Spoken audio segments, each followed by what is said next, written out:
Sedikitnya ada 7 artis yang masuk dalam bursa pemilihan kepala daerah 2024. Yang terbaru ada nama komika Marcel Widianto yang sudah resmi diusung Partai Gerindra sebagai bakal calon wakil wali kota Tangerang Selatan mendampingi Ahmad Riza Patria. Marcel mengaku tetap percaya diri maju bersama Ahmad Riza Patria di pemilihan wali kota Tangerang Selatan. Dibilang itu keberuntungan buat saya gitu, maksudnya ada banyak memang kritikan dari beberapa teman-teman juga gitu, dan bahkan netizen yang skeptis gitu dengan apa yang saya udah lakukan di masa lalu saya gitu. Tapi dengan adanya Abang Riza Patria itu bisa membuat saya bisa lebih pede lagi karena memang saya bisa belajar. Karena memang beliau kan memang udah bergelut di dunia politik kan sudah lama gitu, dan itu saya bisa belajar dari dia. Tak hanya Marcel, keluarga artis Raffi Ahmad pun kini tengah disorot. Usai Raffi dipinang terang-terangan maju di Pilgub Jawa Tengah mendampingi Diko Ganinduto, kini giliran sang istri, Nagita Slavina, yang disebut PKB layak dipertimbangkan mendampingi Bobi Nasution di pemilihan gubernur Sumatera Utara. Mungkin diusung ataupun itu kan bisa menjadi salah satu aspirasi dari partainya, ataupun apresiasi dari partainya, aspirasi dari masyarakat, apresiasi ataupun aspirasi dan apresiasi dari masyarakat. Ya kita berterima kasih, tapi masih belum ada pembicaraan yang lebih lagi. Ya aku juga sama Nagita belum bicara banyak, tapi kalau Nagita sih sama aku tipenya, dia tidak pernah bilang tidak. Tapi untuk sekarang ini kita pun masih berdoa yang terbaik. Bukan cuma Raffi Nagita, adik ipar Raffi pun, Richie Ismail atau JJ Govinda juga tak mau kalah. JJ bakal turut meramaikan pemilihan Bupati Bandung Barat. Bahkan baliho JJ sudah terpampang di sejumlah ruas jalan di Lembang, Bandung. Nama lain yang lebih dulu berkecimpung di dunia politik adalah penyanyi Krisdayanti. Setelah gagal lolos ke Senayan di Pileg 2024 lalu, KD kini mencoba peruntungannya di pemilihan wali kota Batu. KD ingin memajukan kampung halamannya.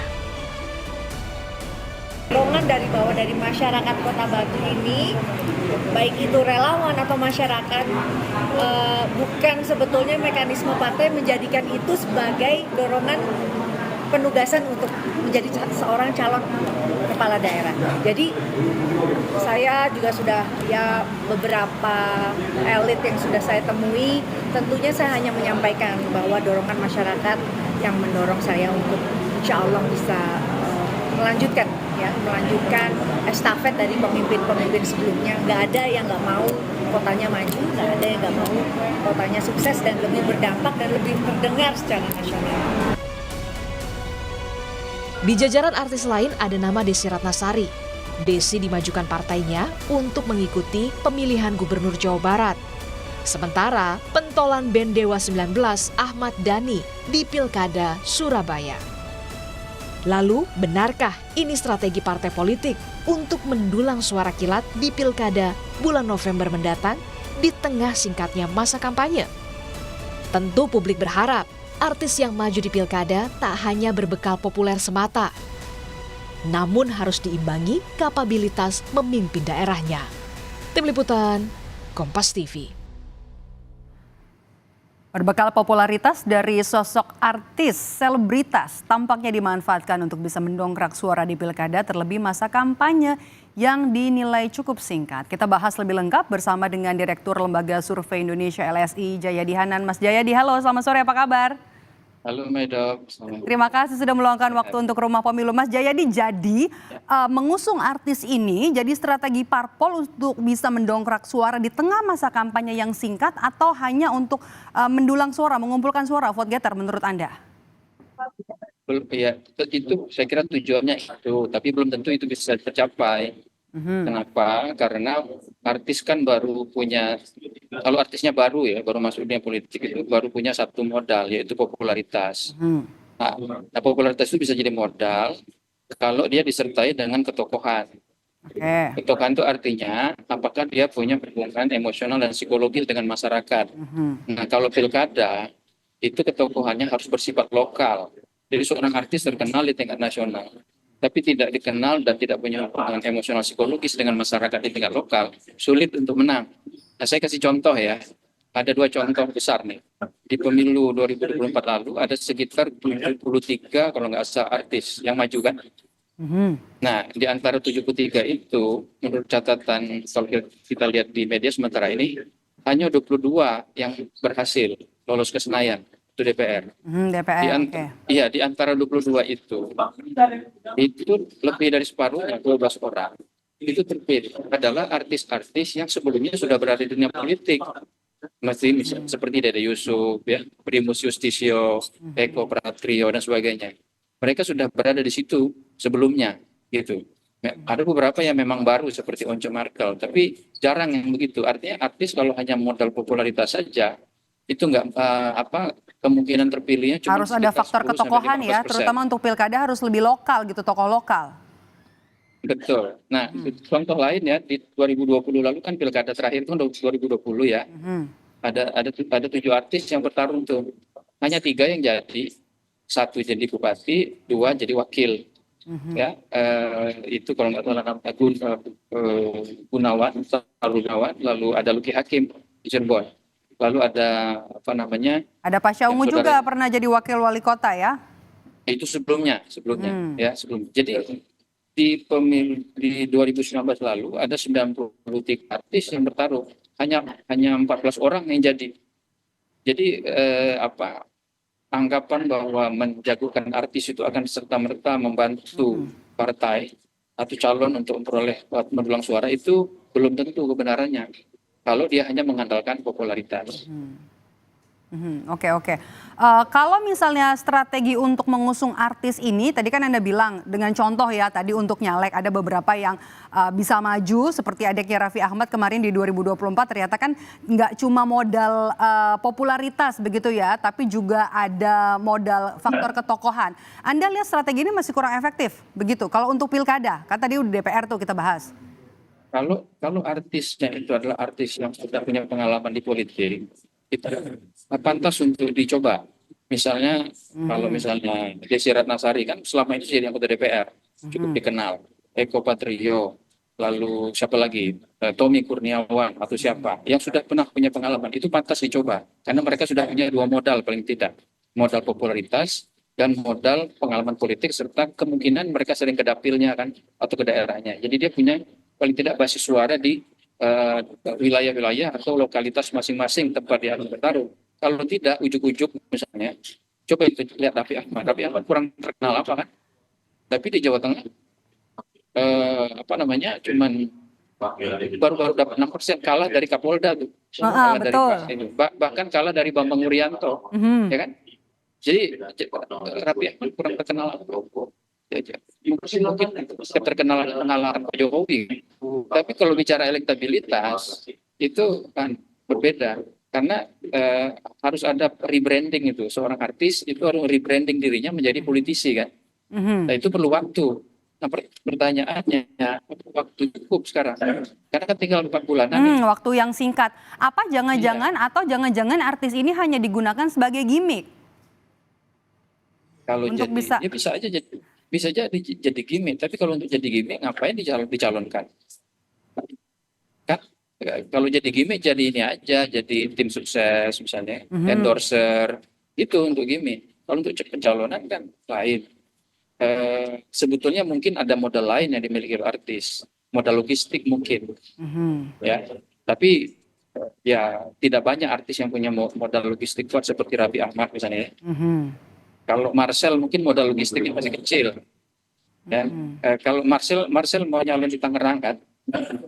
Nah itu kita jadi ingat sama ini komandan di Laporpa, Andre Taulani, gagal dia dulu kan.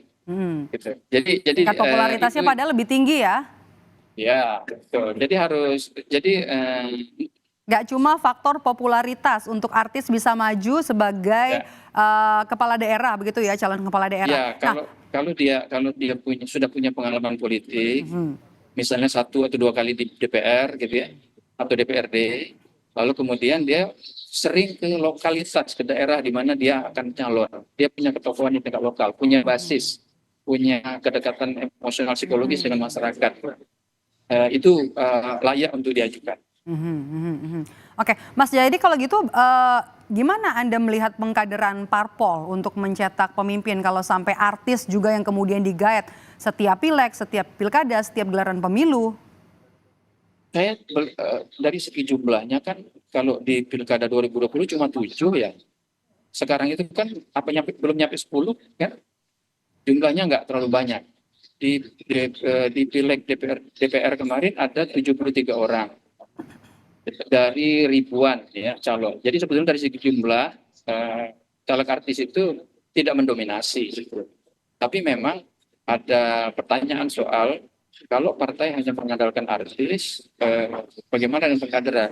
Jadi kalau dia hanya mengandalkan artis, maka pengkaderan menjadi salah satu yang perlu disorot. Ada masalah perkaderan. Tapi kalau jumlahnya sedikit, nggak terlalu banyak, ya sebagai partai terbuka, sejumlah partai memang perlu memberikan kesempatan agar sumber-sumber kadernya dari sejumlah pihak. Asal jangan misalnya 50% dari artis. Tapi kalau misalnya 5% masih dari artis itu saya kira masih masuk akal. Oke, dari masing-masing partai ya untuk nanti mencalonkan di beberapa pilkada. Pilkada sekarang kan jumlahnya 545, Mbak Medo. 545. Kalau misalnya tadi disebut ada 7 yang dari artis, itu kan jumlahnya baru 1%-an ya, atau 2%-an. Saya kira apalagi kalau misalnya artisnya yang dimajukan punya pengalaman politik, itu saya belum terlalu khawatir. Tapi Anda melihatnya seperti apa nih? Ini kan ramai-ramainya jelang pilkada ini sebenarnya masih bulan November. Tapi kan pendaftaran juga masih waktunya cukup singkat ini, sebentar lagi. Ada beberapa nama yang sepertinya nama-nama artis yang dipasangkan dengan beberapa tokoh partai yang dinilai atau dirasa bisa mendongkrak elektabilitas. Kita katakan saja lah di Sumatera Utara ada istri dari Raffi Ahmad, Nagita Slavina, yang direncanakan atau diwacanakan untuk diduetkan dengan Bobi Nasution di Sumatera Utara. Kemudian ada Raffi Ahmad di Jawa Tengah, kemudian juga di Jakarta ada beberapa nama-nama artis yang popularitasnya cukup tinggi nih untuk kira-kira bisa diduetkan nggak nih dengan parpol, dengan politisi di pilkada serentak. Anda melihatnya seperti apa nih, Mas Jayadi? Kalau artis itu yang belum punya pengalaman politik diduetkan dengan tokoh politik yang sudah punya pengalaman dan diperkirakan punya elektabilitas yang tinggi, yang dapat untung secara politik bukan tokoh tersebut, bukan partai, tapi artis tersebut malah yang dapat, gitu loh Mbak. Dia artisnya yang malah ikut dompleng, ya, karena tadi popularitas saja nggak cukup. Misalnya dengan asumsi Bobi Nasution itu, kalau kita lihat banyak survei yang kelihatannya beredar, Bobi Nasution kan cukup kompetitif tuh. Dipasangkan dengan Nagita, yang dapat untung Nagita, bukan Bobi. Jadi nggak semua artis ini memang serius ya. Anda lihat terjun ke dunia politik apa atau seperti apa? Aji mumpung karena ada usung oleh partai? Saya kira ya itu kombinasi berbagai hal. Itu kan kalau artis dicalonkan bisa menciptakan sensasi kan. Seperti yang saya bilang tadi, jumlahnya kan nggak banyak tuh, dari 545 daerah yang mau pilkada. Itu sekarang yang muncul, artis yang muncul kan 7 yang baru disebut-sebut. 7 itu kurang dari 2%. Jadi dia sensasinya yang lebih kelihatan. Jumlahnya nggak terlalu banyak gitu. Tapi kalau kalau kita lihat, kalau misalnya artis itu mau masuk politik, dia harus berkecimpung dulu di politik. Nah, kalau artis seperti itu yang dimajukan, Krisdayanti misalnya, oke, Krisdayanti sudah punya pengalaman kan, nggak apa-apa diajukan. Itu memang backgroundnya artis, tapi dia sudah lama berada di politik di DPR. Demikian juga dengan Desi Ratnasari ya. Nah, memang yang sangat baru itu ya kalau Nagita Slavina atau Marcel Widianto. Oke. Nah, harusnya mereka menahan diri dulu. Dan saya lihat tadi wawancaranya kan justru dia maju pilkada untuk belajar. Ya, maju pilkada untuk belajar itu artinya belajar kan tidak harus dengan langsung jadi maju kan, kecuali nggak ada calon lain. Gitu. Jadi artis dimajukan itu saya kira lebih kalau yang belum punya pengalaman politik dan belum jadi tokoh di tingkat lokal itu dimajukan lebih karena faktor-faktor sensasinya.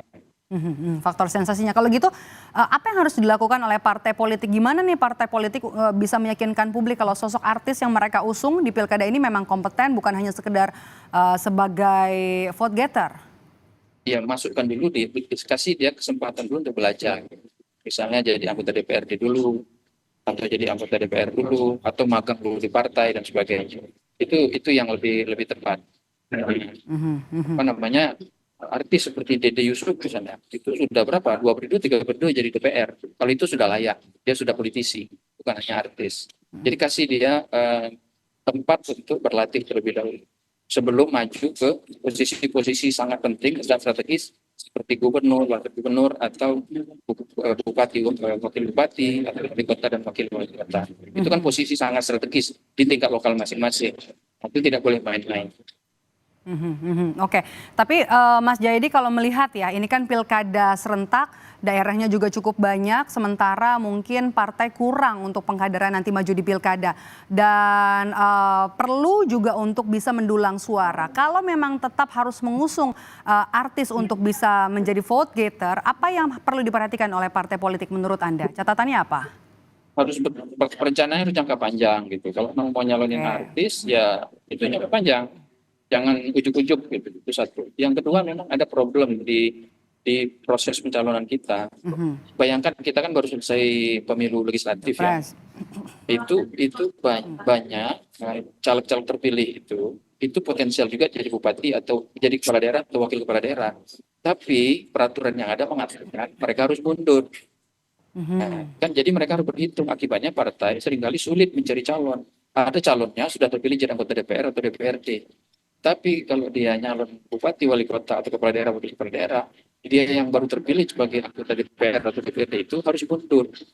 Karena harus mundur, nggak banyak yang gitu. Apalagi mereka baru habis dana segala macam, habis pemilu kemarin. Jadi aspek peraturan yang menurut saya juga harus diubah, harus disesuaikan. Ya, kalau anggota DPR DPRD harus mundur. Tapi kalau kepala daerah yang tidak menjabat dan dia masih punya masa jabatan, itu tidak harus kan cuma cuti misalnya, itu kan tidak seimbang. Jadi harus ada review terhadap aturan-aturan pilkada ini termasuk proses pencalonan sehingga dia berimbas kepada calon-calon yang lebih banyak dan lebih layak. Nah, kalau bicara kaderisasi partai, yaitu tadi partai harus punya sistem kaderisasi yang memberi ruang bagi semua pihak termasuk artis untuk belajar terlebih dahulu. Ada waktu gitu, ada proses magang, proses belajar dan sebagainya. Jangan langsung ujuk-ujuk menjadi calon kepala daerah atau kepala daerah. Oke, calon wakil wali kota Tangerang Selatan kan bilang ya, ini Marcel Widianto bilang modal kritis bisa jadi modal juga ya untuk bisa maju sebagai kepala daerah. Anda menilainya seperti apa? Ini disampaikan oleh Komika loh, Mas Jayadi. Ya, boleh, modal kritis itu boleh. Tapi kritis itu tidak boleh kalau dia maju sebagai kepala daerah. Kritis tidak berhenti di kritis aja. Kritis harus dilanjutkan dengan kebijakan apa yang akan dia buat untuk itu. Jadi kalau Marcel kritis terhadap situasi, harus dilanjutkan pertanyaannya. Yang dia kritik itu, kalau menurut dia gimana cara menyelesaikannya, ya kan?